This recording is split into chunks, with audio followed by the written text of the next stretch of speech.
Welcome, Reanimated fans, to this week's podcast. We had to take a pause due to some outside conflicts, trials, tribulations, pollen.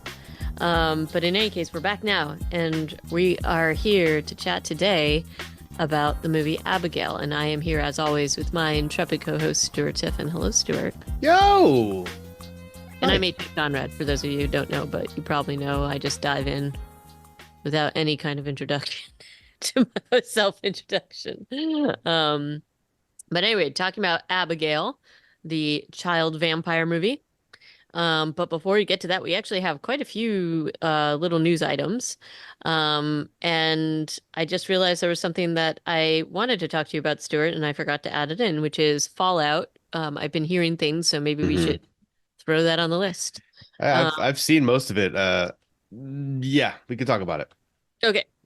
We don't have to talk about much. I'm just putting it out there because I keep getting people sending me links and things like that. So Okay. thought it'd be worth at least addressing or just, you know, gently, gently talking about. I don't know. Yeah. Anyway, Yep. but few news items.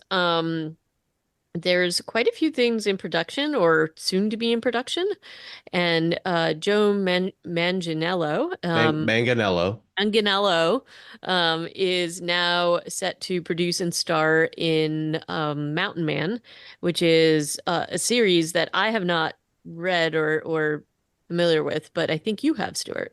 I just started reading it after I saw this headline, actually, Oh, because this news dropped. This news dropped like a week ago, give or take. And so I picked up the book because I was so happened to finish my book that I was reading, and so I was like, oh, let me try this out, Mountain Man by Keith Blackmore. And it's I'm only like three chapters in, I think, so far. And so far it's fairly interesting. It's set like a couple years after the zombie apocalypse, and it follows uh a guy who has survived so far. And we'll see where it takes us from here. It's set in Canada, and as it sounds, he's like lives on a mountain near a city. And so Joe Manganiello being cast, I feel like I've already met the character that he's going to play in the film just based on his physicality, big dude, yep. kind of a an antagonist, it seems Yeah, like. he plays these kinds of characters. I mean, he played a werewolf in True Blood. Yep. He's definitely like this kind of a character that I could, again, not knowing much about the story, but I could totally see him playing into this based on what I have read. Um, and the person who's directing this script is John Lee. And then Nick and Joe Manganiello are producing this. And so the one thing I thought was very funny about this article is that Jo Joe and Nick basically said about John Lee that he was a brilliant mind and they've been looking for something to work with him on since Pee-wee's Big Holiday. So that just made me laugh. Just it was kind of funny. Yeah. Um, Hmm. but everybody seems pretty excited about it. Yeah. So I want something good to happen for Joe Manganiello because he and Sofia Vergara broke up, which was a moment of sadness, I think, for everybody. I'm kidding, but also going through a divorce is tough. yep. And his he was trying to get Dragonlance Chronicles off the ground, a live action series of D&D for TV, and I think Hasbro axed it, or Wizards of the Coast or somebody. And he's a big nerd who really wanted to make that show, was my understanding. And so I want him to have good things for some reason. I don't know why I'm invested in Joe Manganiello's happiness, but I I don't know. am. I kind of like him, and he is a super nerd, which I really love. And I don't know if you have watched Mythic Quest. Have you ever watched that show? I have. Wait, Oh, does he have a cameo in that?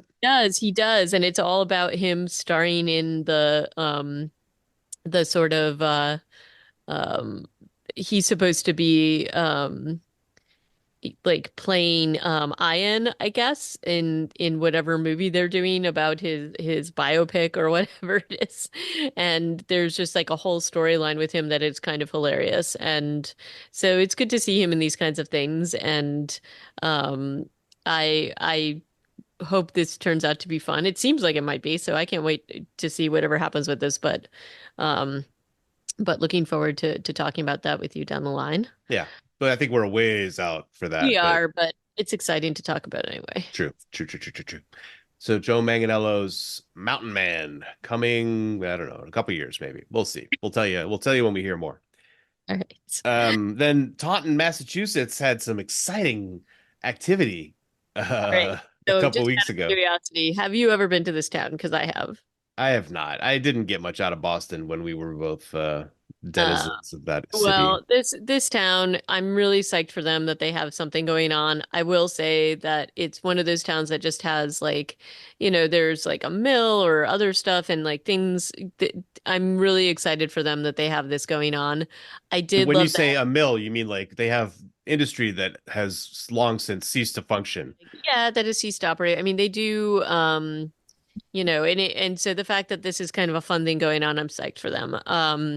But the headline of this is that they talked to a zombie and a caterer or something like that, which I thought was really funny. The caterer really does have some interesting things to say for this newspaper Yes, article. yes, Um, like just in how like this industry operates, and it's wild. right. And But we should say that this is filming Dead City, yeah. which is the Walking Dead spinoff. And I could see like the town kind of getting into this. So I always love a good story like this where people are really psyched about these kinds of projects. And again, it's nice when you have a production like this that people can be involved in, and it's sort of fun. So anyway, I liked it.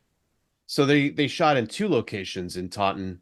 Mhm. One was also like an old silversmith manufacturing site, as well as the mill. But I guess the silversmith will be the interior shots of the exterior stuff that they were shooting over at the mill.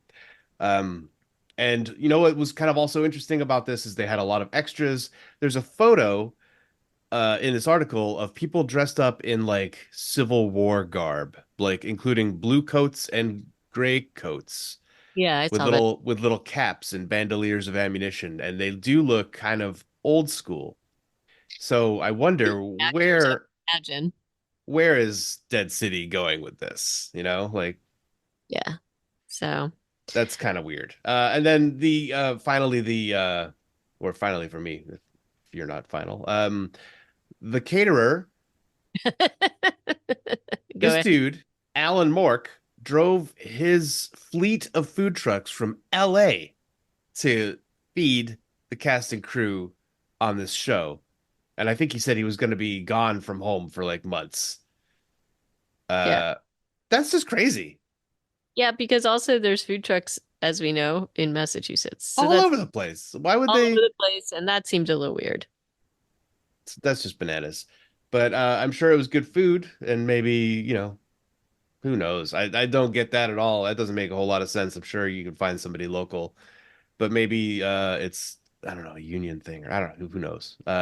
Or maybe somebody was like really, really into those particular Dude, food trucks. if I don't get my breakfast burrito from GP Catering, I can't function. Okay, well, that's Taunton's Daily Gazette article about the Dead City that was filming there last week. I think they're probably done by now already. Yeah, I would It's imagine just they are. they just filmed there for 3 days, rolled in, rolled out. Quite interesting. Then next up, we had a bloody disgusting article about a film that they are putting on Screambox, which is kind of the bloody disgusting streaming platform. A Turkish zombie film, which we have not No, we've not encountered, so but looked at I'm one of an these. opportunity zombie f film aficionado. I'm psyched to watch this. And this is sort of a love story, I guess. It's called The Funeral, and they acquired it, it says, out of the Berlin International Film Festival for North America with plans to release across all platforms this fall.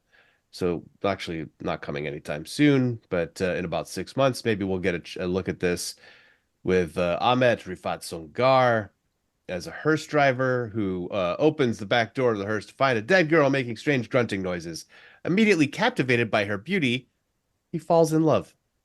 Not the beginning of every zombie movie you've ever heard of. I think it'll be a little bit of an interesting review. So, and speaking of other interesting things, the casting for 28 Years Later continues. I'm very excited. We've got like so really like a star-studded cast, but I'm particularly excited about Jodie Comer being in this. So she's pretty good. For those of you who have seen Killing Eve, apparently Stuart has not. Stuart, Never seen it. I don't understand what you're doing with your life. Been reading Mountain Man, but I guess. Well, Yeah. I'm just saying, just check out at least season one of Killing Eve. It's really great. But in addition to Jodie, Ralph Fiennes and Aaron Taylor Johnson have also both been attached to this. Doesn't So he pronounce his name Rafe? sorry, Rafe? Really? So, Are you sure the L is silent? and the A is long. Are you sure? Here's Lad Bible article from last year. Rafe Fiennes had major regrets over not addressing how his name is spelled and pronounced. Let's blah blah blah. You see, the Harry Potter actor's first name isn't pronounced the way Ralph usually is. Rafe, in his case, is not pronounced. Okay, blah blah blah blah. It's pronounced similarly to the actor Rafe Spalls. Yeah, I don't know how you didn't know this. Apparently, you've been too busy Yes, I watching Killing didn't. Eve to I guess I just follow. it's always I guess I've always seen it spelled. I guess I've never seen it spelled as oh Well, it's anyway. spelled Ralph, but it's pronounced Rafe. And why do I I know that? I have no idea. I guess you know what? I've probably been calling him Ray Fiennes and just not realized that this was Thinking that it was like, yeah, he shortens Ralph to Ray. And then when you pronounce it when you say it with his last name, it comes out correct, but it's Rafe here. Fiennes. Anyway, sorry about that. Things you But learn. The he's more you know. the more you know. Woo-doo-doo. He's great. His brother is great. Joseph Fiennes, but it's pronounced Yay Fiennes. Hey, And then the other guy, Aaron Taylor Johnson, was really good in uh what he did that superhero movie with the cursing. oh yeah. Mm. He's been in a bunch of stuff. And he was in Godzilla. Yep. But he's very much like in this sort of uh like big kind of box office monster movie genre. Like he's been in in a ton of stuff. Um, but also oh, obviously Kick-Ass. Kick-Ass, that's the one I was. Yeah, That's thank you. But then he was like a kid in Kick-Ass, and then yeah, in he's a kid, but he was in like Age of Ultron and like all that kind of stuff. right, was he Quicksilver or whatever? He was yeah, he was Quicksilver. So um anyway, but also a really cool little casting. So really excited about that. He's also going to be in I think Nosferatu or a production of Nosferatu that's like What? upcoming. I don't know when that's due to be released, but that's got like Skarsgård in it. Oh, So, yeah, that dude's in yep. everything now. But I don't know if that's I don't know when that's been in development for a really long time, so I'm just not sure when it actually will be released. It's supposedly this year at some point, but I think this is one of those films that's been kind of like in production, out of production. Who knows what's happening with it? So I'll believe it when I see it. Set to Um, be released theatrically on Christmas Day 2024. you know what? You know it says Christmas, Nosferatu. Yeah. Nosferatu and Christmas synonymous, but um with each other. In any case, pretty amazing cast that they're lining up for this. So Yeah. I'm excited about this. This And is the like hype machine keeps just plugging keep away. going, right? We're Um, going to be on the edge of our seats for 2 years straight by the time this movie comes out. I know, right? It's crazy. Um, and then in other creepy news, this was just like a Newsweek article about a grave that was discovered. And this is one of those I don't know if you that gets like the they've discovered some of these graves like over like Eastern Europe and other things. And basically, the tradition was to put like a big rock on top of a corpse for the fear of that it would come back to life. And they found one of these graves. I'm always like, when these kinds of things happen, I'm like, but why are you like messing with that? I don't know that I'd mess with that. Like, this is the start of every good horror film. But in any case, it was just kind of interesting that that's something that they're like, you know what? We're going to report on this and just make sure people know. you know, um, what's going to happen. And actually, this one was actually found in central Germany, so I should say that that's a little different. And I think that the reason why they reported on this is that this is probably one of the earliest examples that they have found thus far. I have not heard of this particular phenomenon, but it's called the Bell Beaker phenomenon. So it's something that persisted apparently for a really long time in Europe. And this idea of like kind of burying remains like this so that they cannot get out. But What I don't understand about this description, he's found in a crouched position with a large stone yeah, exactly. So over I his legs. So was he standing up or is there, he there's fetal? usually they're like they position them in this way. Apparently, that's what they found. The way Uh, that that's described makes it sound like he was trying to get up, which is kind of well, scary. maybe they're trying to imply that. But essentially, they're like, this is proof that we know we also this is more proof that the Stone Age people were really afraid of revenants. And the thing is that look, um, you know, this is one of those things where we know that that whole idea where there was sort of like the alarm bell, like because like people would die of plague and other things, and maybe they were unconscious but not actually dead, and they were buried in that way, and that's like it sort of feeds upon people's worst fears. And I would say generally things like this it happen when people maybe something like that similarly happened. There was like some kind of a plague or whatever, and people weren't necessarily dead before they were buried, and thus these kinds of legends came out of it and this fear of death or people coming back to life. But it's been around a while, I guess is the point. Zombie fear. It's been there. It's ingrained into our psyches, apparently, At least 4,500 years. at least for 4,500 years or so ago. I'd never heard of Bell Beaker phenomenon before, but that's kind of So I wild that an have entire culture was basically named for a pot. I feel like this is something I have heard but like didn't really register what it was supposed to be about, I guess. But I do like how they throw this around the article as if it's sort of like a well-known thing that we all know about, which like okay, Bell Beaker phenomenon. Um so anyway, It's just a um really awkward name for a culture or for like is a, is the Bell Beaker culture. there you go. I feel like anytime you see something like this, there's some kind of a film or horror film that might come out of it at some point. So you know, I can already see it. Um, Hmm. but lastly, Interview with a Vampire. Uh, Not Um, quite lastly, because we have Fallout TV on our list too. But oh, yeah, I forgot that too. Interview with a Well, Vampire season 2 premieres May 12th, coming up soon. We're gonna go to France, or maybe we were already there when the last season ended. I think we no, we had just met what's his name? Antonio Banderas. What was his name? yes, Armand, the vampire, Armand. but We had not just played met by him. Antonio No, Banderas in this now film. that made no sense on any level, and Nope. not that the guy that they have playing Armand makes sense here either because he's a child in the novels, but that would be a really hard thing to play. We know playing child vampires is tough, as we're going to see. Yes. We're not in Abigail, Yeah. as we're about to talk about. You know what I would like to see in this season, since they're in France? I would like to see a crossover episode with The Walking Dead and Daryl Dixon. I think if you've got, Daryl and Carol just, making some kind of a weird cameo or vice versa. I Is don't, background actors in period costume. why wouldn't they capitalize upon this? This is like just an opportunity you probably shouldn't miss. Just Yeah. saying.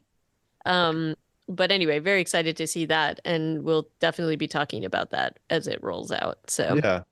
Yeah. We're very much excited. And then Fallout. So, yes. H.A. Conrad. Fallout is a video game series and like an RPG at this point too, and it's definitely blown up. It's now a TV show on Amazon, made by one of the Nolans, forget which one.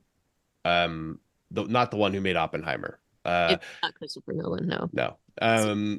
And it does have a race of sort of undead, not really, called ghouls. And in the video game, you can run into feral ghouls who will attack you, and there are feral ghouls represented in this show too. And one of the main characters of this particular story on the show is called the Ghoul, played by Walton Goggins, the great Walton Goggins.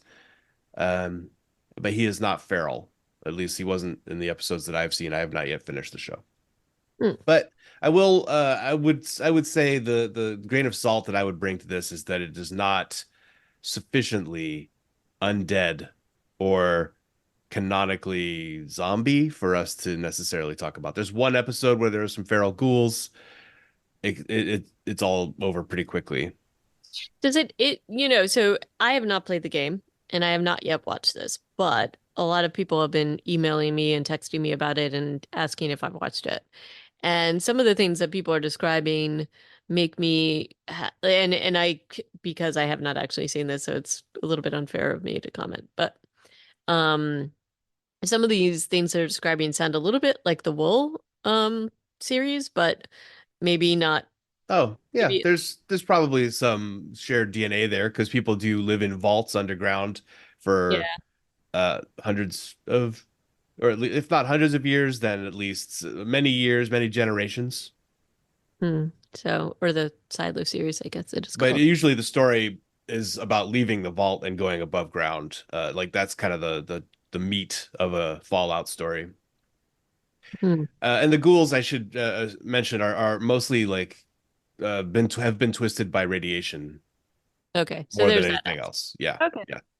And I don't think you can catch ghoulishness. I think it's something that happens. I don't know though for sure. So I shouldn't speak out of turn, but I And it's don't think not stolen. you That's who. can't get bit and become a ghoul is my understanding. But Well, they might try to kill you. I'll watch it and maybe I'll have thoughts next time. But anyway, I was just curious if you had delved in and you have. So, Oh yeah. I mean, it's a video game that I've of enjoyed course. quite a lot, so of course. All Of right. course. So next up, we're talking about Abigail, which was released in the theaters. Yeah, like And 2 weeks ago. yeah. And this is a vampire film loosely based on Dracula's daughter. So it's got some of those elements, but it's definitely not following the sort of the formula of that, but I think definitely has some homages, I guess, to it, or some ideas sort of surrounding that. Um, What is Dracula's daughter? so Dracula's daughter, have you ever seen it? Of course not. Well, I was too busy reading Mountain Man. okay. So Dracula's daughter is like kind of like a culty film that happened in 1936. So basically it's like you know she's got like the same thirst of blood, but it's a little bit more of a um like there's like a psychologist involved and all this other stuff. So it's not it's not like this at all. Like this is basically just being like Dracula had a daughter. You know what I mean? Okay. Um so this isn't like quite the same because essentially the character in that film is trying to sort of fight against her thirst for blood, and that is definitely not the case in this particular film. So that's what I mean when it doesn't really have, and it's like an adult woman, so it's not definitely not in the same vein.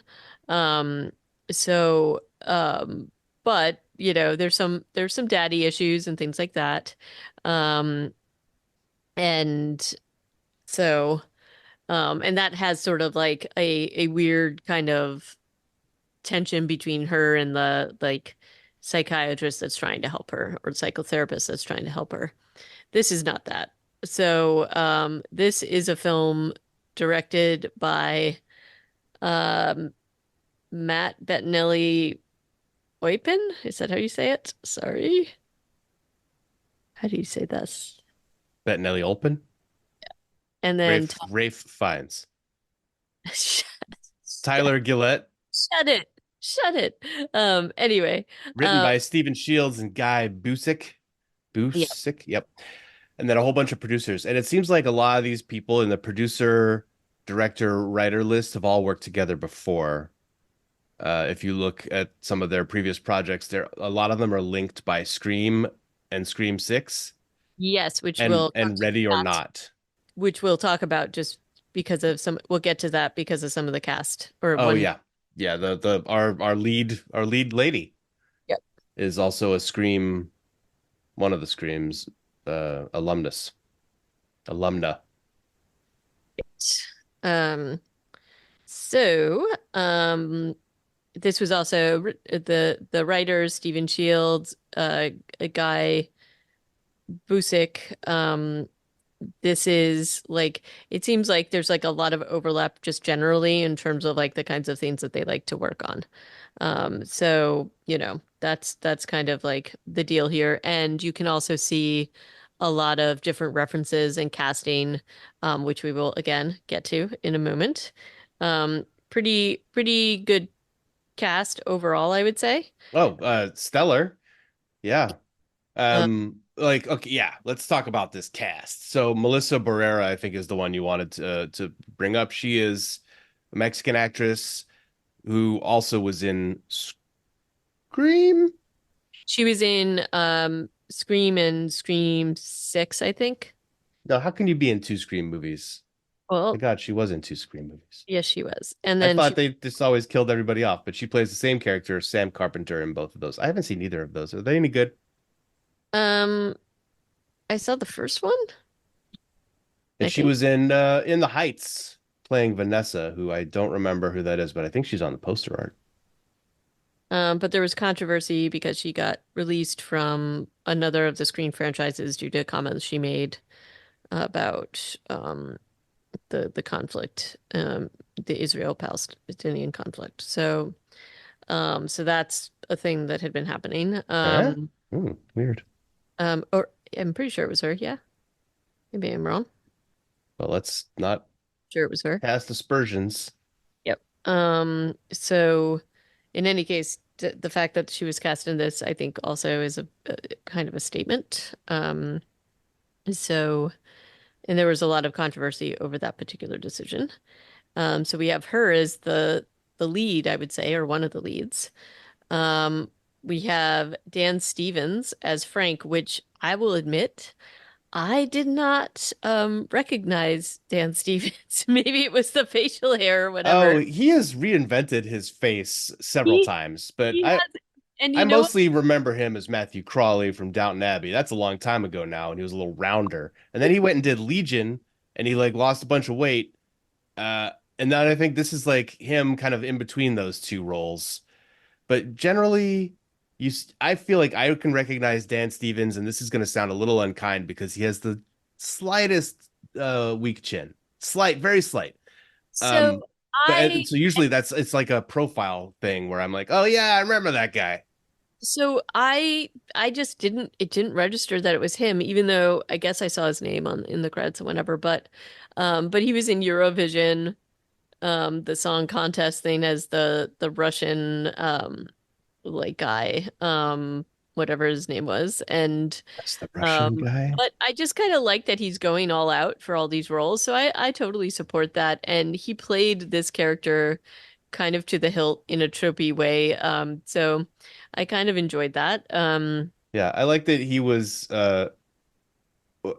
where were they suggesting he was from when they were like he's from Queens, he's only been up here like a year or two. Where were they Um, suggesting that he'd moved to? I think this is supposed to be in upstate New York, which is kind of funny. So I don't know exactly, or maybe it's like the Hamptons or something, but Yeah. it's kind of weird. Yeah, the write-up of the film says that it's upstate New York, but I'm like, is the accent significantly different between upstate New York and Queens? Is there a Queens accent? There is a Queen's accent. Okay. So, but there's that. We also have Catherine Newton as Sammy, and Can you quickly just do a Queens accent for me though? I don't know how to do a Queen's accent. But you know that it exists.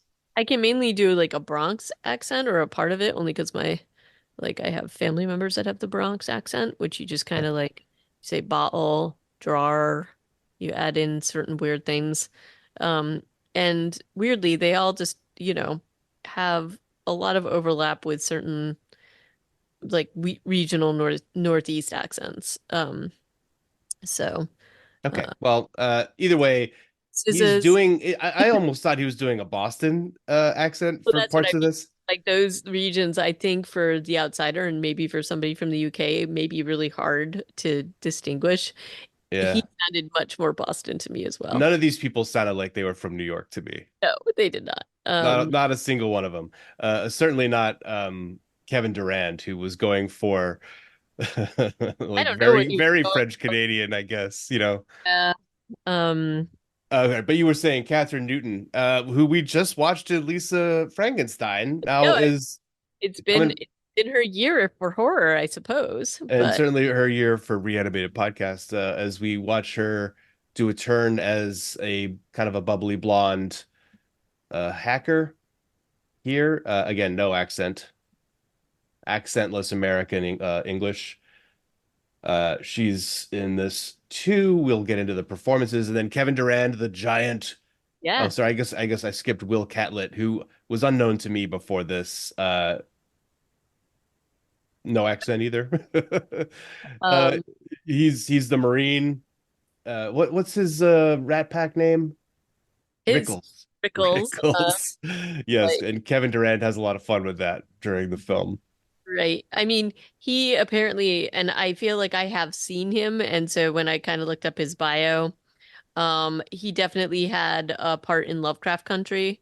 Yeah, Um, but I don't remember that role, and maybe we didn't ever finish watching that whole show, so I don't know if it it's was one that we really missed. disturbing, so maybe that's why. But he was also in like The Mentalist and some other stuff. So he's one of those actors that is present in a ton of stuff and is prolific, but I hadn't really seen him in a ton of stuff. But he's really great. So I was this was like kind of fun to watch him in this. And then Kevin Durand, I guess, Well, like he's another reanimated favorite as he played yes. Fett, and we talked about him for 3 years or 3 seasons of The Strain. We liked him a lot in And that. I do love that they have some of this casting and these little Easter eggs and things like that. Like and there's another person in this that they've cast as you know, this was like the big cameo at the end. But Wait, what's the Easter egg about Kevin Durand?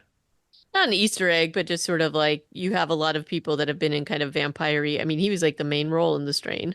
And so having him in this is kind of fun to see him. And he's very distinctive looking, like you can't really mistake him for anybody else. Yeah, So it's nice to see him in this. yeah. So We had Angus Cloud, one of his last films, yeah, when he before he died last year in July, and he was from that show about high school and drugs. What's it with Zendaya? Euphoria. What's it called? Euphoria. Euphoria. I hadn't seen him before in anything else. He just seems like a California kid to me. He's from Oakland. Uh, You also have Giancarlo Esposito. yep, and he's also in everything now, Everything. which I don't hate because I kind of like him when in everything. So that was fun. And then finally, you said you knew who this guy was, Matthew Good or whatever his name is. Oh yeah, because he's in like a ton of stuff, but most notably, he plays like the main vampire in the Discovery of Witches series. Um, Oh, so he's not just in. I think that there's another. But also you might remember him as Ozymandias from the Watchmen movie. he was? Yeah. Huh. I've completely overwritten him in my brain with Jeremy Irons from the TV show. Ah, well, yeah, that makes sense. Um, yeah. But So and he doesn't. I was kind of like, why did he even show up in this film? But we can get to that later. Uh, oh, and okay. I'd also say he was in you know, this he's been in like he definitely it's not all the things that he does, but he definitely has a bent for sort of like sci-fi supernatural stuff too. So there's that. Indeed, there is that. So this film, you saw it in the theater, I saw it in the theater. Tell me about your theater going experience. You did your usual Nighthawk. So I did, and I went solo because nobody wanted to go see a child vampire movie with me. So, Bizarre. but but it is kind of fun because Nighthawk does like it does things up, and so there's really fun trailers leading into it. And so I sent you a screenshot of one of them, the cat vampire movie, whatever that was that they were previewing. Um, but no, it was really great. And I will say the audience had a lot of fun. So there was a lot of like laughter and at different points in the film, and so that's always kind of a fun theater going experience where people are really into it and having fun with it, and definitely they were. And I would imagine at the evening viewing on a Wednesday night, it's going to be people that are into it, not just people that are like, hey, I'm going to just casually go and watch Abigail. Um, so, Yeah. so that was kind of fun. How about you? So I feel like this happens a lot when I try to compare and contrast movie-going experiences with you. You go to this like very vivacious, rich tableau experience, and I go to a theater and there's six people in the whole theater. Oh my God. I'm not even aware of any of them because nobody's making noise, which I kind of prefer, honestly. It was totally dead quiet. But that's fine. I don't know. Well, so again, maybe it's like New York versus other places too. This was completely sold out for the most part. There was maybe a couple of seats free. So that was one thing too, but it was definitely people are having a good time. It was fun. So I don't know. Wild. I hope that theater doesn't close down because I'm already having to drive 10 miles to go to the movies when I used to have a theater right Oh, in my town.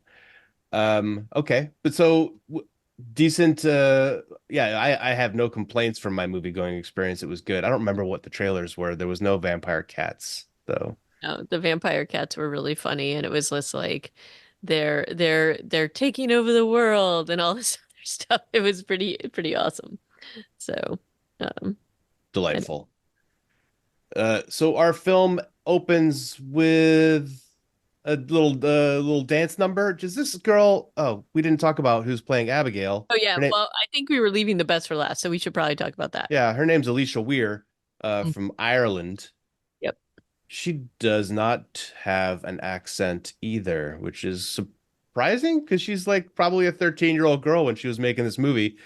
But Yep. she does a decent. Is it American? Is it just like flat neutral American? I think it's a flat, neutral American. It has she has a couple moments where it slips, but nothing.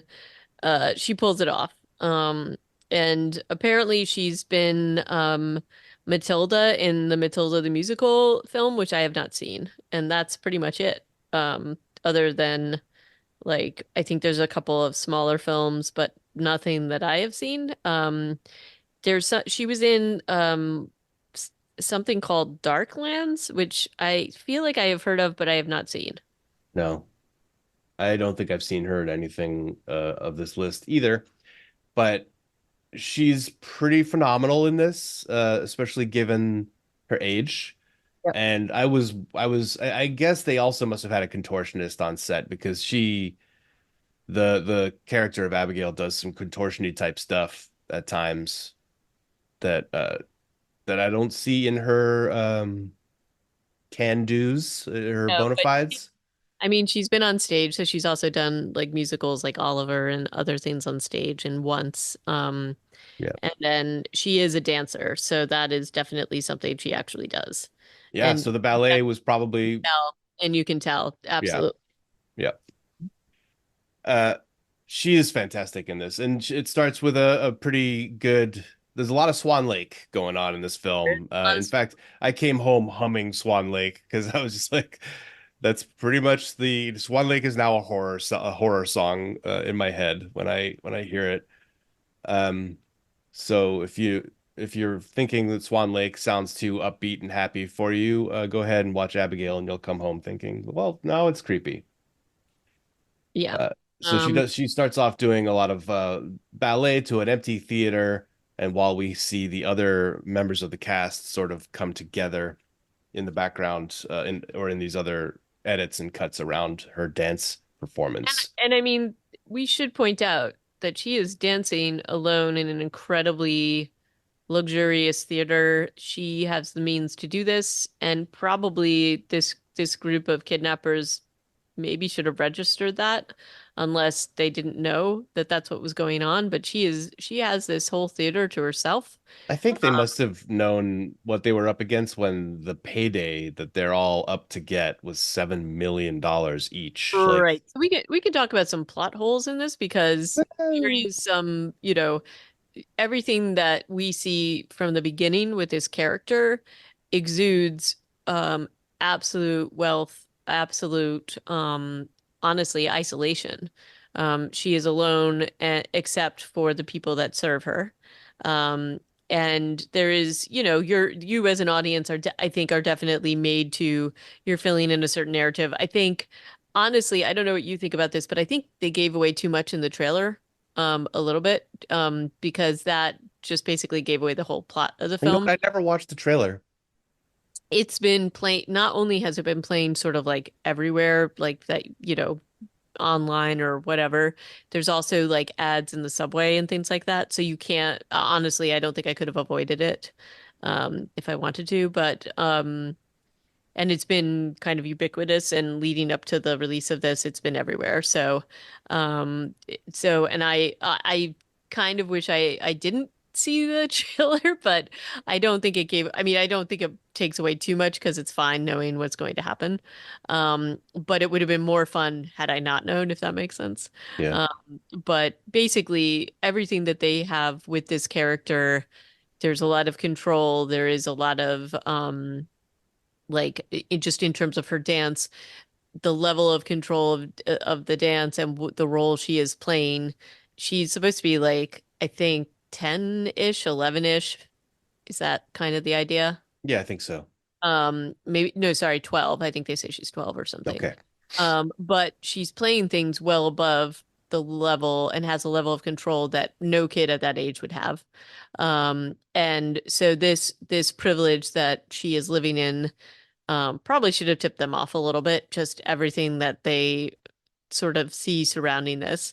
Um, she's got a driver and like a assistant and all this stuff going on.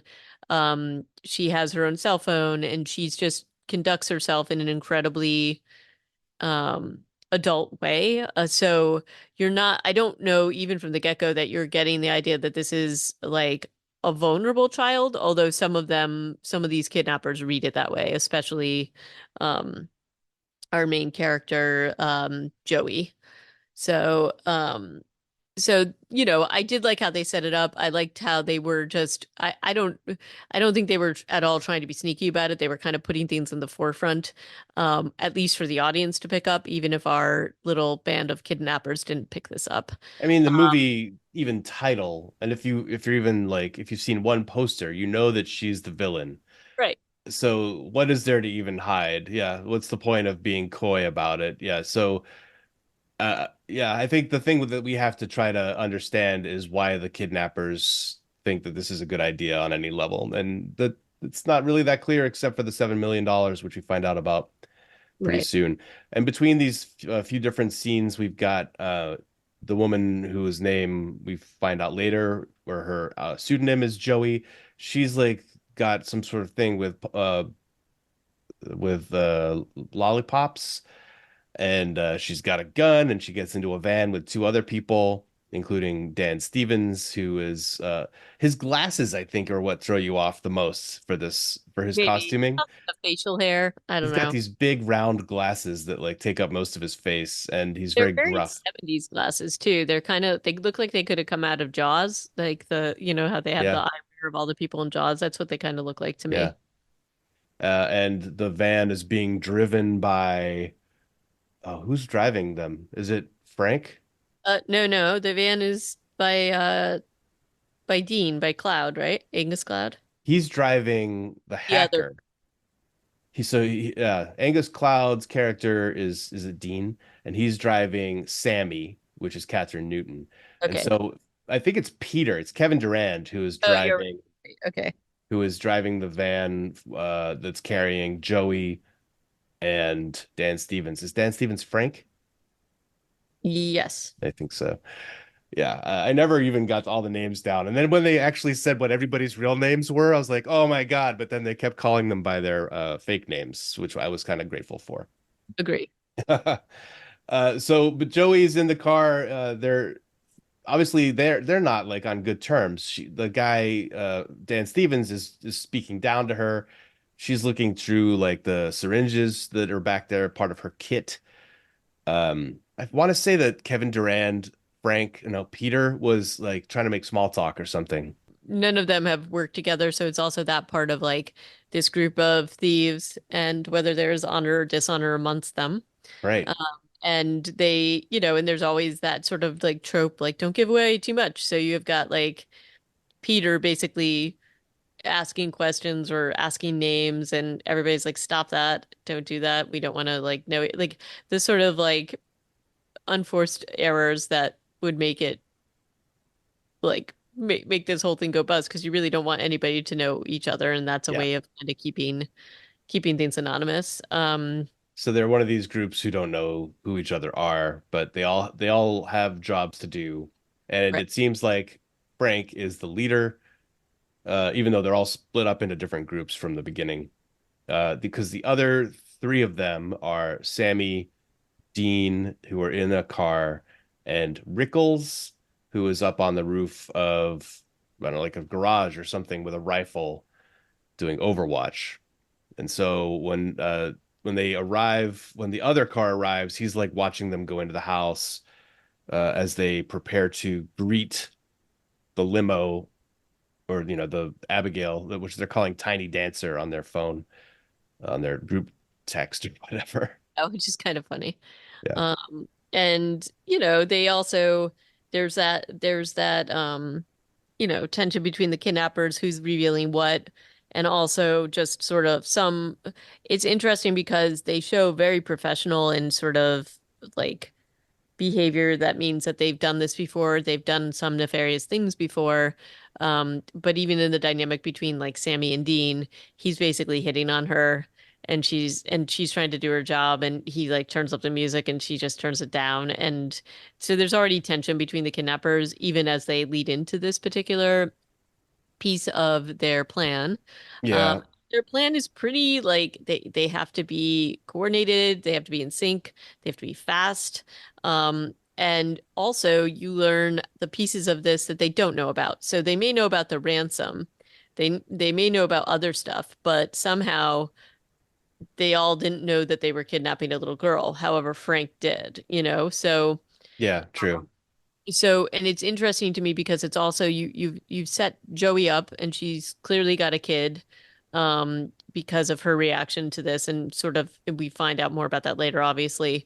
And she has some medical training because her job in this particular like instance is to drug Abigail. And the thing about that is that that's a very different scenario than drugging an adult. So Yeah, that but you remember she was given those syringes pre-dosed.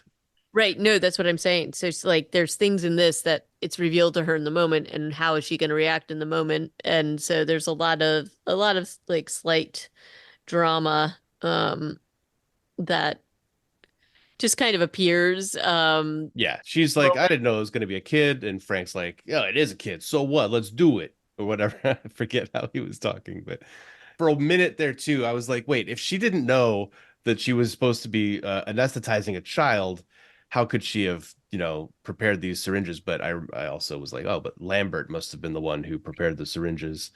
The question here, and this, I feel like the whole film lynches on this pin. Uh, why did Abigail agree if she did, and why did Lambert give them a vampire sedating medicine in these syringes? Right. And the other part is it's like um I like I thought she was maybe faking it for a while until we get further into the film. But I guess this is one of those plot holes I guess we'll have to just deal with. Is it a plot hole, or is it just like maybe like it's also just kind of thing that isn't explained? So maybe it's not a plot hole. Maybe the writers are like, yeah, Lambert was already trying to undermine her, so he would have, instead of the saline solution that she had agreed to, he'd put in an actual drug. And then But she, there, by then she's already committed to the scheme, and she's very confident that she can still take care of business, even though now there is a wrinkle in the plan, which is that well, I she's mean, actually been sedated.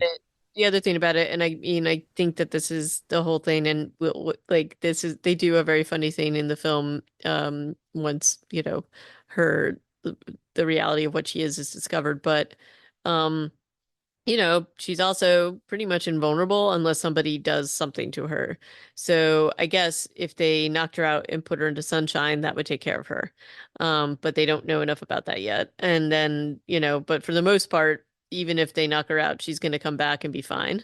So that could be it too. But I would bet that Lambert put something in there that Abigail maybe didn't know about. But you Yeah. would that she would have like if that had actually happened it's as we see, she has full freedom to go about that house. She would have taken him You out. think she would have killed him earlier? And maybe she would have, but maybe she had her hands full, and maybe she wasn't really worried about Lambert. Yeah. Because But in any case, she is the most powerful person in that house until the very end. Like, maybe her dad is more powerful than her. yeah. But in any case, they basically get her. There's a little bit of intrigue because they got the guy that, they have somebody coming home and they have to get out and there's a whole alarm going off and it feels like, aha, they've gotten away with it and they drive to an undisclosed location to hold her for ransom. Yeah, Frank does that dumb thing where they're walking toward the back gate, and he's like, "I think we got this in the bag," or something stupid, and then the alarm goes off. I'm just like, why would you ever? Nobody even like semi-professional would even say something like that when you're not even into your getaway car yet. That was frustrating. That was a little bit of a frustrating moment. And then also frustrating is Angus Cloud, the character Dean, played by Angus Cloud, driving like a maniac through the city of New York. Right. Yeah, And because they're that like, "Hey, good driving." I'm just like, "You're just drawing attention to yourself. You've got a drugged child in the back of your van." right. And I will say it was pretty disturbing. They put her in the bag. And it Yeah. just looks like it's pretty upsetting. I don't know. I just didn't love that. And again, I think they have to make her so indestructible in this film and when when her real personality comes out, there's I think a deliberateness to that because no matter what, it's still hard to see a child being treated like that. Your perception of her as a child is pretty, for me, ingrained in that it's hard to watch anything happen to that kid, no matter whether she is an old soul or not. Yeah. So, but even, the fact that they were like they put her in the bag. I mean, they do at least unzip it when she gets in the car so that she can breathe and stuff, but or so do they And that's think. when Joey puts her fingers on her neck to measure her pulse. Yep. What I don't understand about this is that she asserts that that's how she knows she's unconscious. Yeah, how Um, because if but at you that don't have a control. Like, you didn't test it, you didn't check her pulse before you sedated her. So maybe her heart yes, rate always sounds slow and steady, also I gotta say the fact that there is a pulse is also something to discuss, That's right? that's kind of concerning in a vampire. Yeah, maybe that's the plot hole. Is Yeah. like, yeah, try to take somebody's blood pressure is not how that's gonna work. Um, okay, but yeah, so they drive to quote unquote upstate New York to another from one creepy large, well, it's not even creepy, from one large mansion to another. This one has a lot of emblems This and was very Giancarlo Esposito standing in front of it. But even just like through the gates, there's what, rats on the symbology. Was it rats? There's also like that big like the big game in the beginning. There's like different like family crests. Like this is very old money that they're looking at and very creepy and you couldn't look more like sort of like the quintessential haunted house or haunted hunting lodge or whatever you want to call it. The fact that they're driving in here and nobody's sort of saying, "Hey, what is this place?" is kind of like, uh that should have been setting off some alarm bells, maybe. Um, Yeah. but they get there, and also in terms of just filming and sort of a filming a horror film, the color as they like drive up is so desaturated. It definitely a callback to like old horror flicks and things like that. It feels that way, or at least it did to me, where everything is like a little worn down, but definitely like a luxurious setting and also an incredibly secure setting. Everything about this house tells you that there is some kind of like level of security, like the gates, and um, it looks foreboding, even if it is a little rundown. Yeah, I mostly got run down out of it.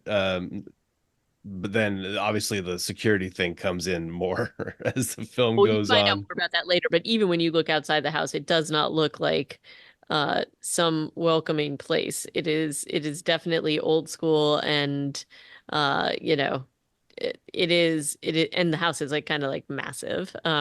We find out more about the job here with this brief interaction with Lambert, Giancarlo Esposito, who is uh their only contact. And then he kind of just runs it down for them. It's a 24-hour job.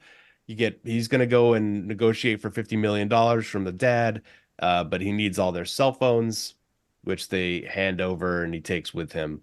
And then that's kind of it. He's done. He's gone. And he's just like, all right, keep her alive, keep her safe for 24 hours. What a weird job. Yeah. I feel like if I was one of these people, I would think this surely is a different crew's job to like watch her. Well, right. And also, why wouldn't you just scatter and leave one person to watch, or why do you need everybody? You don't. Maybe it's Yeah. ostensibly to get the money so nobody rats out the group or double crosses. Maybe that's part of it. But essentially, they're kind of like the Breakfast Club waiting until dawn in their detention until like Very much. they Yeah. can basically be released and get their money. And they all make, the typical sort of errors here where because unfortunately this place has a full stocked bar, Mhm. a lot of them are getting drunk or drinking anyway. Some of them are definitely getting drunk, except for Joey, who is abstaining, and that's weird. She instead decides to go and check on Abigail, who has been Well, handcuffed to a bed. I guess, yeah, bed upstairs. yeah, but I mean, it's not weird because she's in charge of Abigail the entire time, so that makes No, I know, total. but I mean, it's weird to her castmates, to the other criminals who are like, "No, we're all here to drink." I'm like, actually, again, with the overconfidence, saying that we got this handled when you're still on the property of the kidnap house.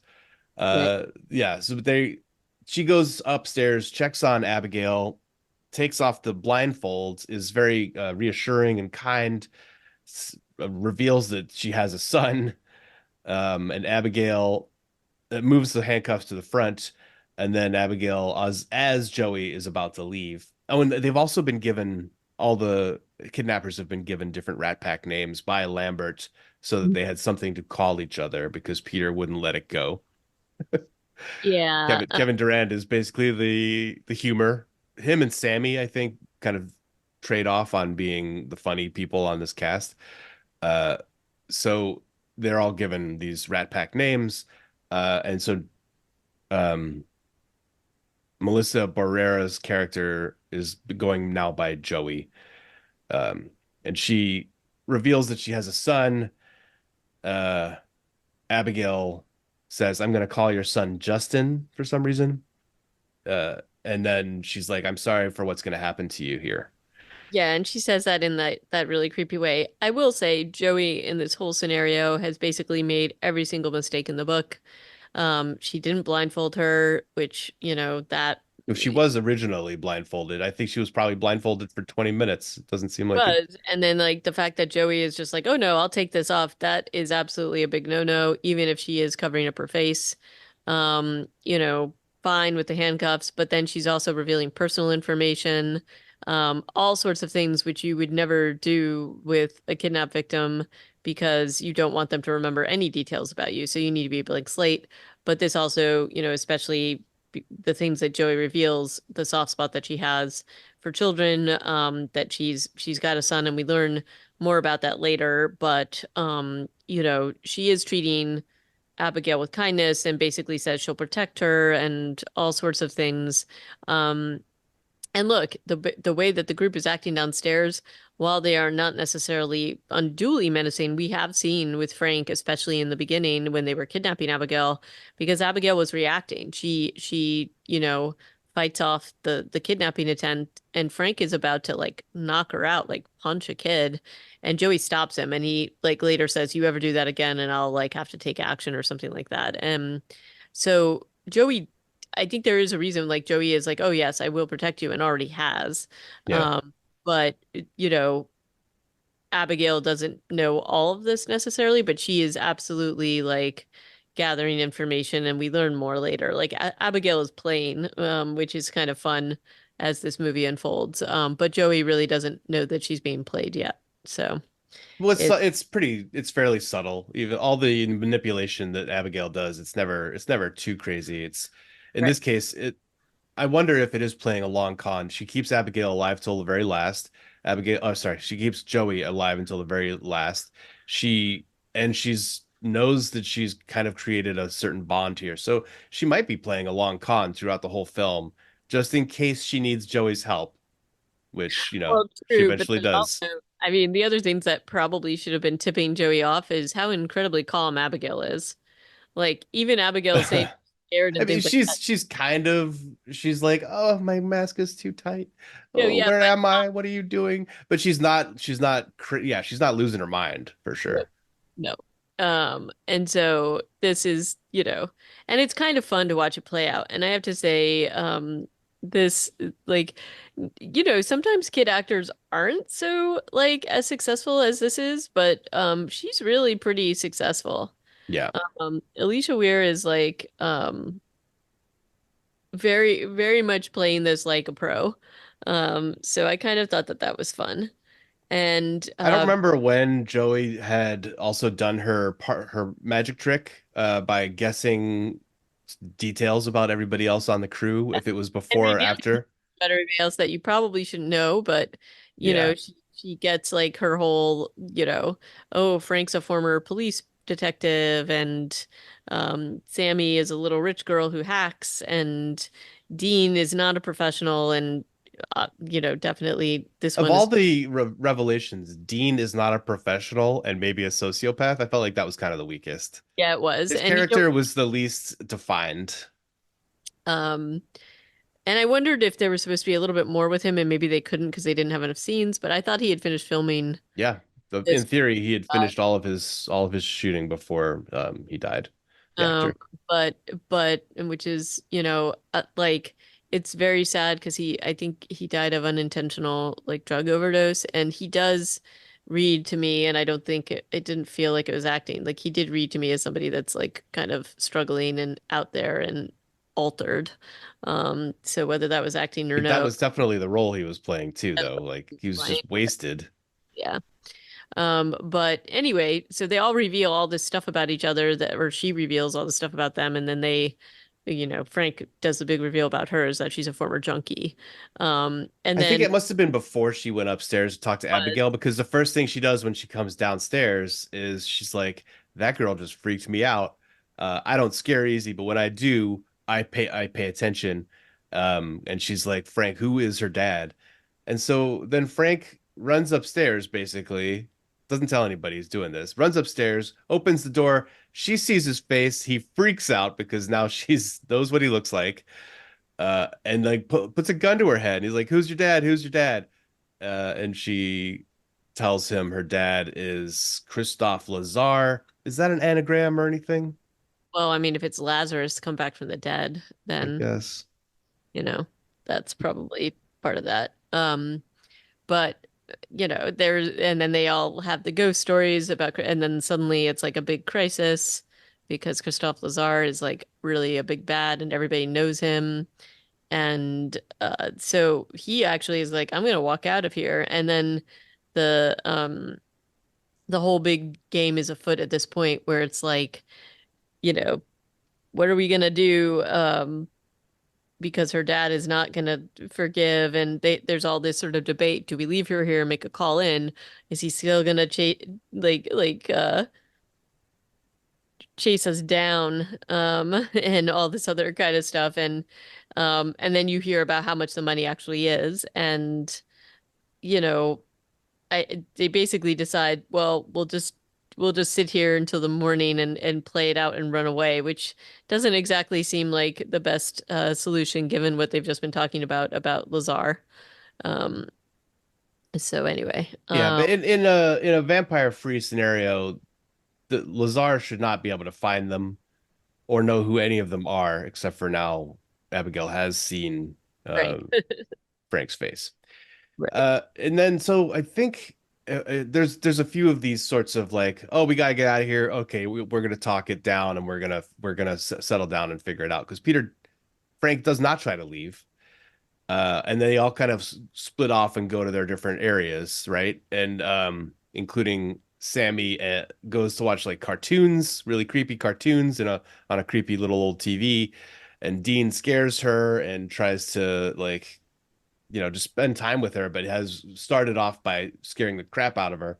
And so he wanders down to the kitchen and then into a another weird little root cellar maybe that's off the kitchen where he is dragged to his death. His death screams are overheard by Sammy, who goes downstairs and finds his decapitated head and body like posed in the kitchen. Right. And Um, there's definitely a piece here where we don't see the monster for a no, really long time. yeah, And it's really kind of fun that when it's revealed to be Abigail, like she's very nonchalant about it and matter of fact. yeah, It's sort of like the ruse is over, and the fear and the paranoia that it recreates between these people is pretty great because she basically Dean just kind of like we hear like a rat get killed, which is pretty kind of fun. And then when he's discovered by Sammy, he'd already scared Sammy before, so she thinks he's messing around. And so there's another jump scare when it's like his body is there with his head falling off. And then because nobody has seen anything, they're all kind of accusing each other or thinking about what it might be. They talk about this like that super hitman. crazy hitman Valdez, and um, but there's a lot of like distrust of each other. And the one thing I will say, just in terms of like their way of going about this house. Okay, so they know that one of their people have been killed. Why would you ever separate at that point? Going forward, you should all be staying in the same room together, but they Yeah, don't do that. They all split up.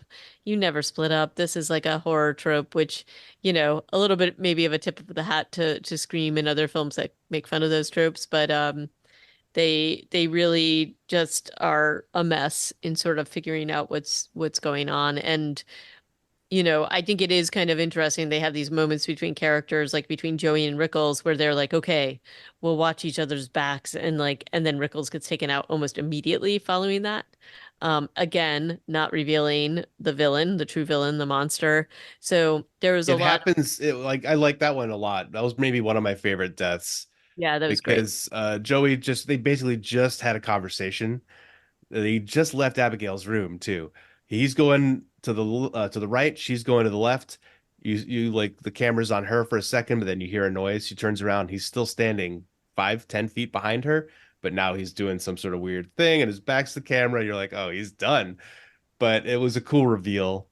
And also the best thing about Rickles is actually Peter, Kevin Durand, who is insists on calling him Mr. Wrinkles, Yeah, I know. because Peter is lovably idiotic, and he didn't know who Don Rickles was, so he just keeps calling him Mr. Wrinkles, which I thought was very funny. Kevin Durand is great in this. But that's it. That's it for Rickles, who was the fighter. Like he was the guy with like, although all of his rifle and stuff got stolen after Dean died, and they tried to leave the house for sure because then they were like, oh shoot, Yep. Valdez is here. We gotta get out. And then they realized that there's like metal shutters across everything and the front door. They can't get out. They're stuck in there, which is why they start to split up and look around to try and find the killer. Uh, And then it's yeah, and then they go into Abigail's room and like there's a lot like here and a lot of tension and and this is like the whole thing is that they're gonna, basically hurt Abigail to get information out of her about Valdez, about her dad. and Joey intervenes. But it gets to the point where it's just there's guns and it's definitely getting out of control. And when we see Abigail just sort of matter-of-factly take her hands out of the handcuffs, and Yeah. there's very much a sigh, like, oh, I guess I just have to take care of business. Yeah. She does, and it's really kind of amazing, the reveal, and it's fun. Um, and ridiculous, and their reactions are really great. Keeping this level of tension with the actors is fun. Yeah.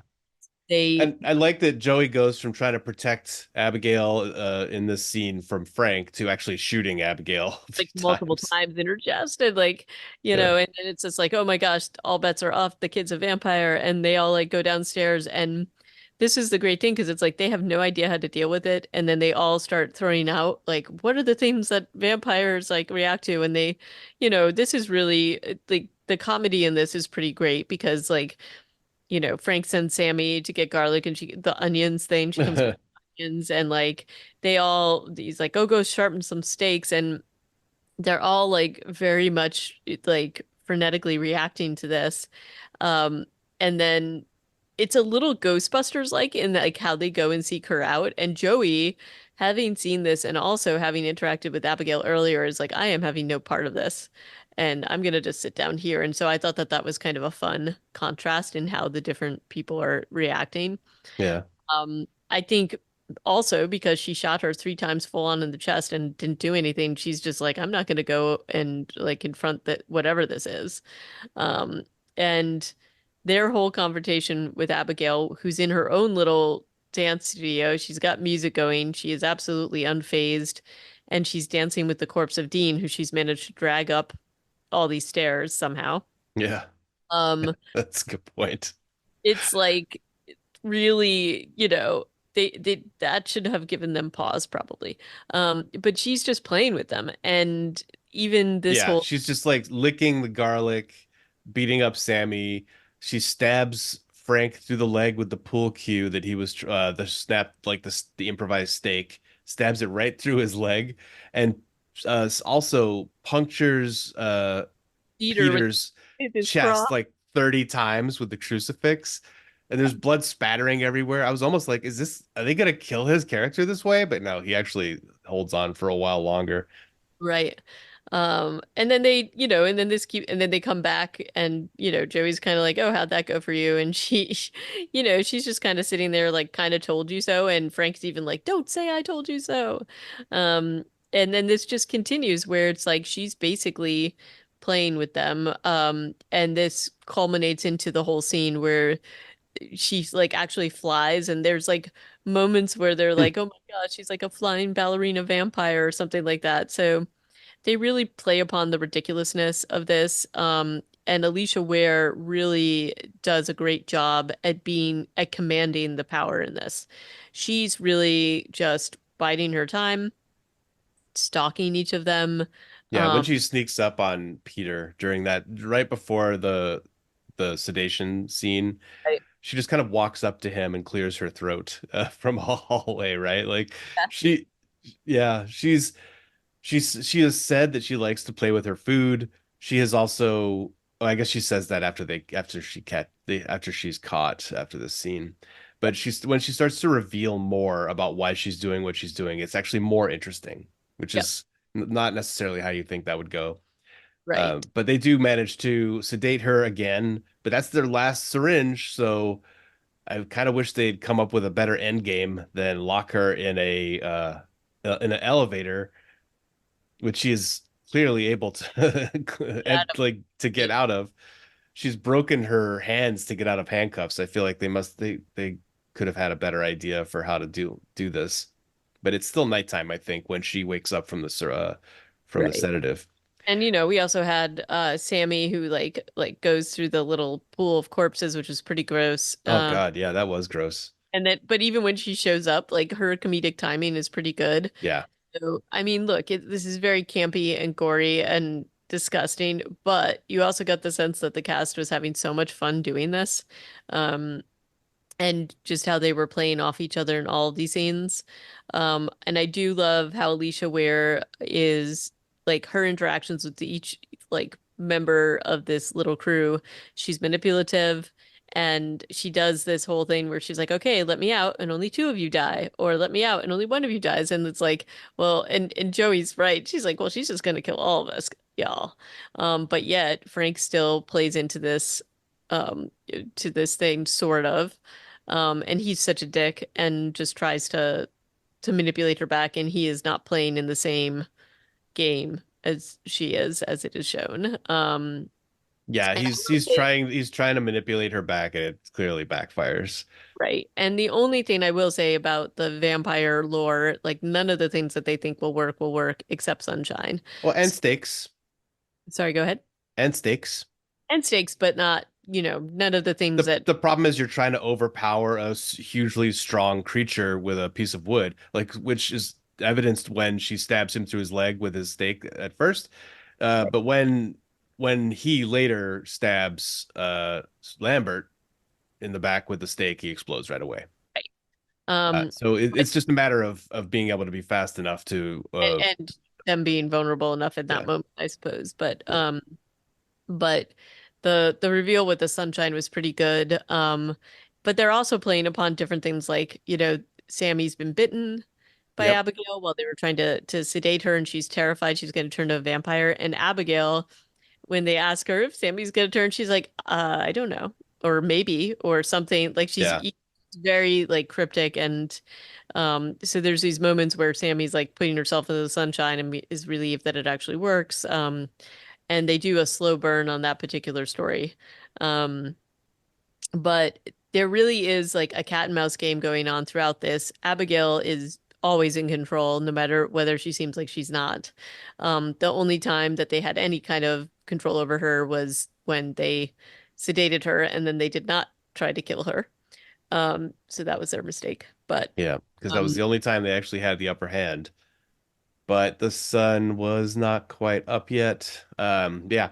So then they split up once again. I don't remember why at this point in the film they'd split up, but it was Sammy and Peter with Frank and Joey going off to a we were different looking, area.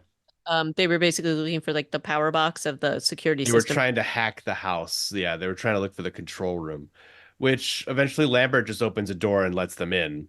Right. Why he's decided to do this now instead of earlier, I don't know. But Sammy, though, finally does succumb to the power of the bite. And it's kind of a cool way of doing this where Abigail's all the way up in her dance studio, puts on a record, and then like dance puppeteers Sammy.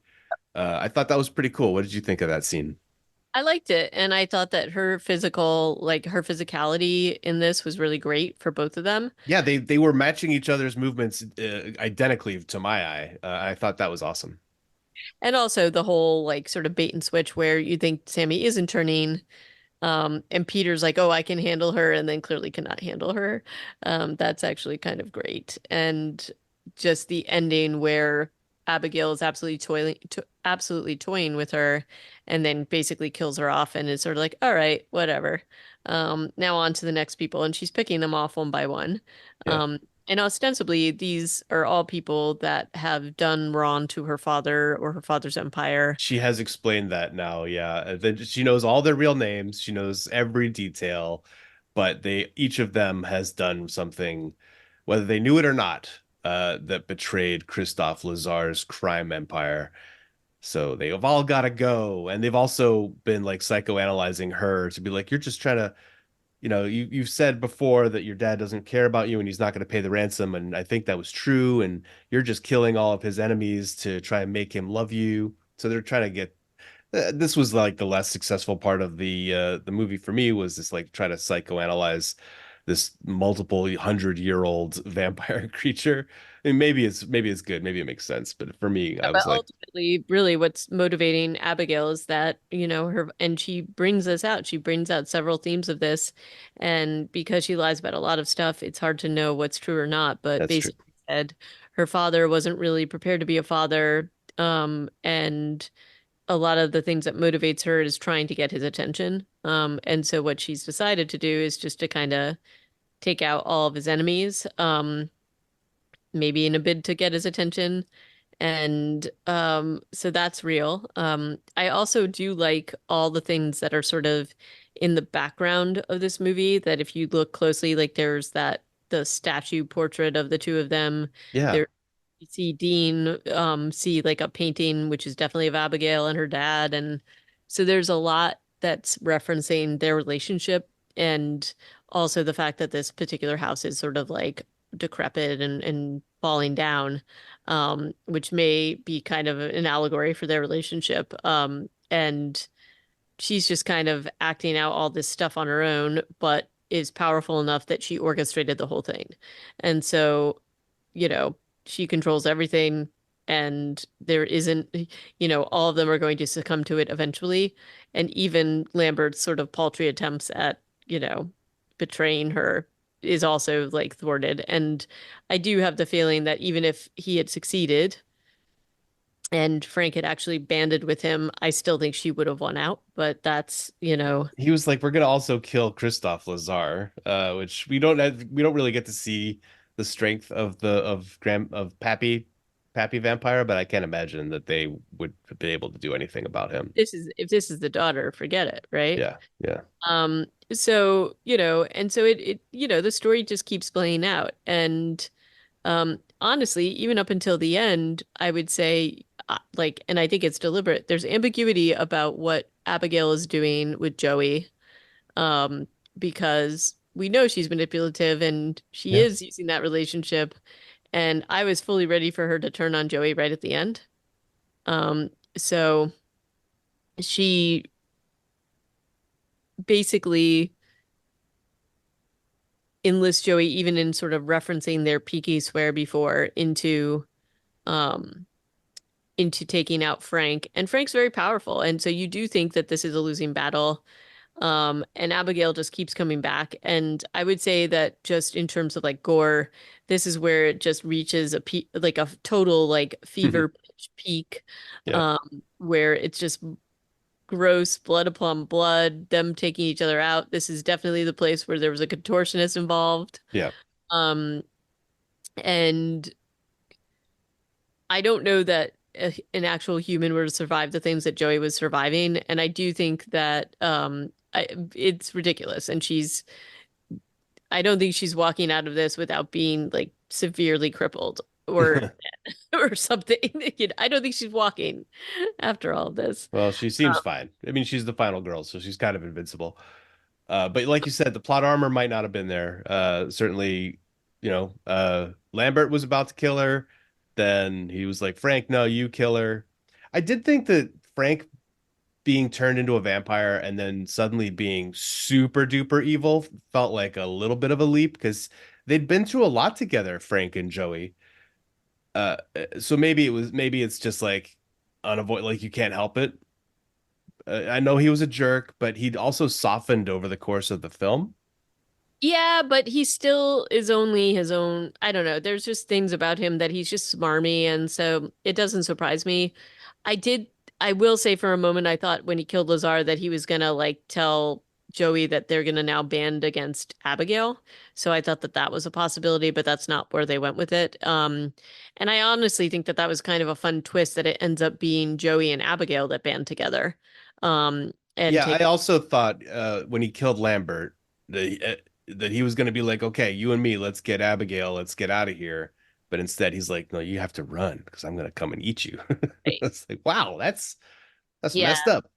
and I do like how Abigail has been a vampire for so long that she isn't even like she just keeps coming back. She's just like, all right, well, I'm gonna basically take you out. And with Joey manages to take Frank out and by tricking him essentially because he thinks that Joey's gonna be his puppet.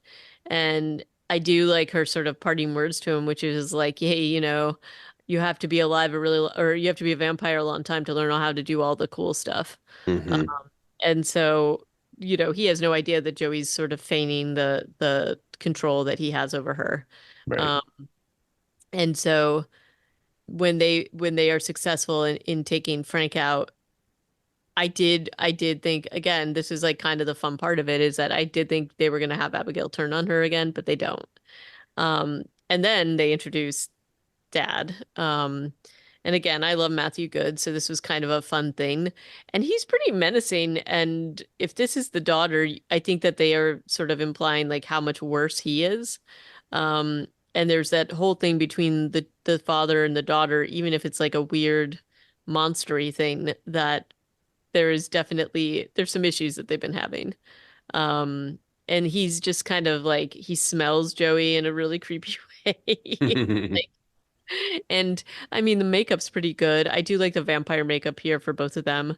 Um, and It's there mostly is just teeth. I mean, what other elements are oh, you? I feel like the skin and just his movements are very like creepy and exaggerated, and he does not move he's not moving like in a human way. So he and Abigail definitely have this almost dancer-like grace that is not normal. And um I I found also his outfit kind of weird. Like he's wearing like a gray overcoat. yeah, and it's like very I don't know, like he and there's this whole thing where I do love the reveal where he's home. And he just walks in, and there's basically the whole area is just destroyed, and it's like all covered in blood. They're all covered in blood. And, this is normal in his world because he's a monster. And also, it's been dealing with Abigail all of her supernatural life. Um, and so their interactions are not human, but they are like human related in the father-daughter sense. Hmm. So and the fact that he eventually lets Joey go because Abigail is like, she saved my life. And it was just kind of funny. And I do love how Joey just like she's basically is just like WTF as she walks out of the house, like what is all of this? I don't even know. Yeah. And the fact that she walks out, it's nighttime again. Yes. I'm like, oh, you're screwed. I mean, you could get to there, but the movie ends on kind of an upbeat feel where she just gets in the van, gets a lollipop, and then drives away, and you don't see the vampires come out to like chase her or anything. Nope. At least, there you don't. Um, but no, I have to say I would kind of like to see the adventures of Dracula and Abigail. Hmm. If anything, I wanted to see a little bit more of Dracula. I was hoping for more of an intervention before Frank died, but that he would have popped up. But I think part of it is that Abigail had to like do this on her own and or do this with the help of Joey. Um, and this is all a ploy to get his attention. So, but that was kind of interesting. Like, oh, this is what you have to do to get Dracula's attention is like kill all these people. And she's been doing it for years. Based So on the swimming pool, yeah, she's a lot of dead bodies.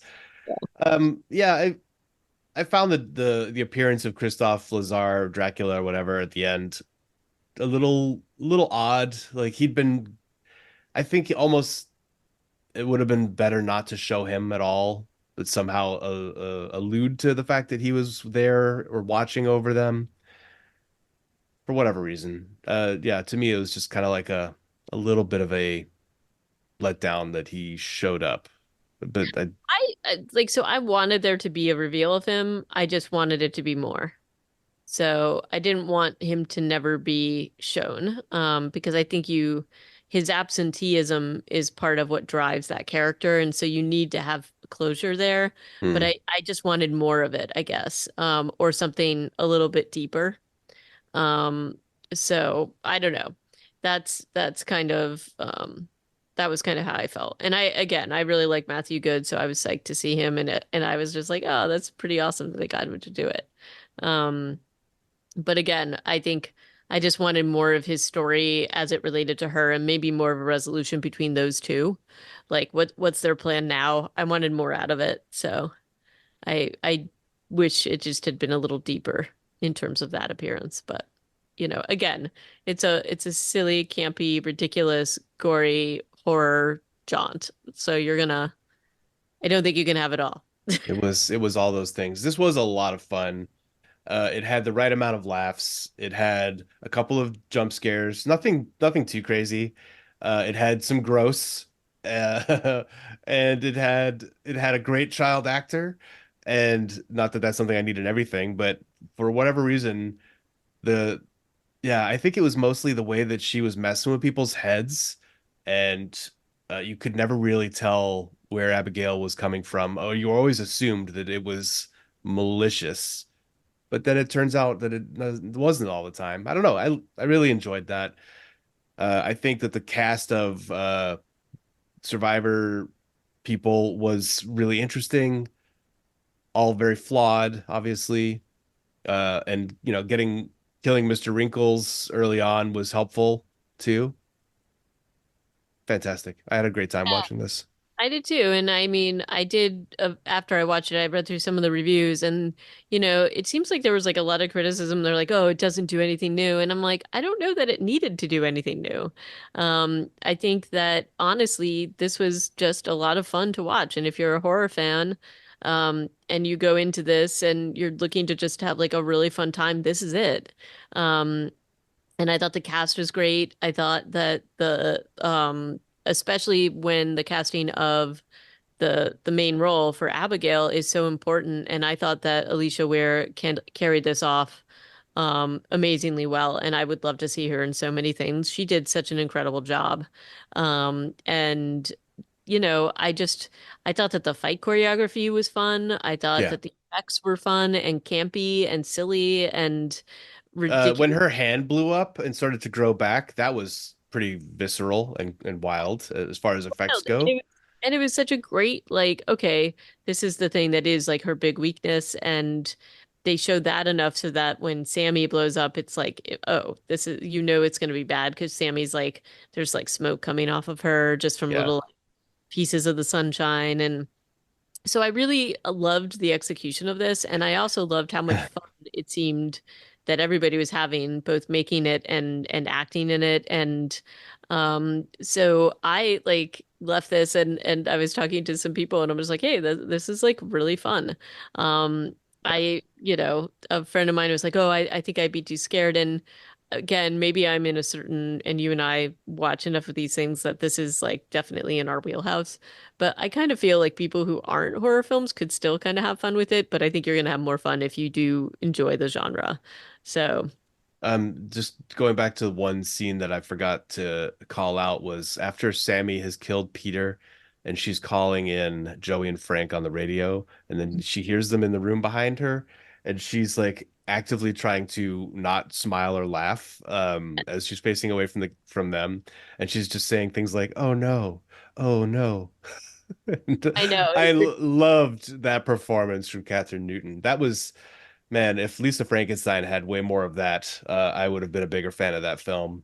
But Well, and honestly, that's kind of what I was thinking because watching her in this, like, she does such a great job on every level, just in sort of the comedy piece, and her yeah, timing is fantastic. So again, it's like it's to do with the script. I think it's to do with the cast and the direction.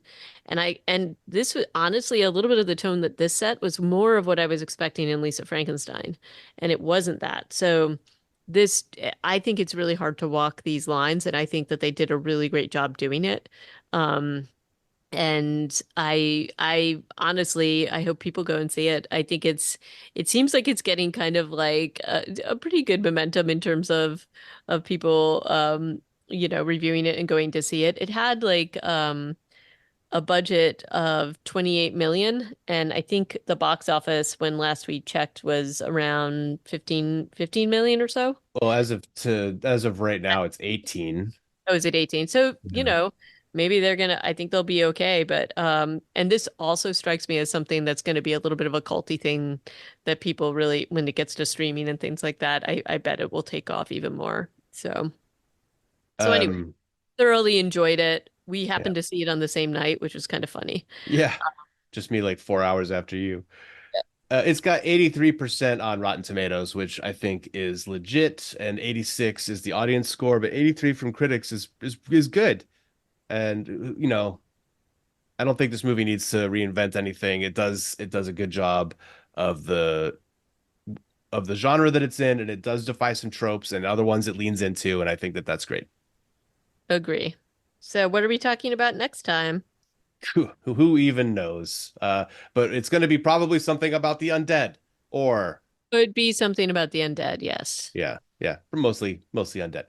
So let us know what you thought of Abigail if you've had a look at it. If you haven't, well, we just spoiled the whole plot, so I hope that you stopped listening as soon as that became apparent.